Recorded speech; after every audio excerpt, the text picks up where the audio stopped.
ஒரே ஒரு விஷயம் சொல்றேன், உட்கார்ந்துருக்கீங்க 3 மணி நேரம் 4 மணி நேரம், அது எல்லாமே உண்மை.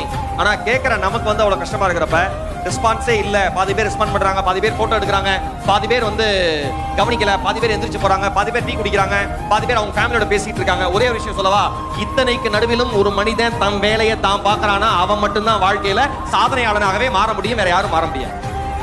Simple logic. ஒரு சின்ன விஷயம், வாழ்க்கையில தொழில் செய்யற எல்லாருக்கும் சொல்றேன், உங்கள் குடும்பம் உங்களை நம்பாமல் போகலாம், உங்கள் நண்பர்கள் உங்களை நம்பாமல் போகலாம், உங்களுடன் தொழில் செய்ய வருகிறேன் என்று வந்த உங்கள் பார்ட்னர் உங்களை நம்பாமல் போகலாம், அல்லது யார் உங்கள் பிசினஸுக்கு பணம் கொடுத்தாங்களோ முதலீடு பண்ணாங்களோ அவர்கள் உங்களை நம்பாமல் போகலாம். ஆனால் ஒருபோதும் உங்கள் நம்பிக்கையை மட்டும் நீங்கள் இழந்து விடாதீர்கள். அது மட்டும்தான் உங்களை காப்பாற்றுகிற மாய சக்தி. உங்களை நீங்க நம்புங்க.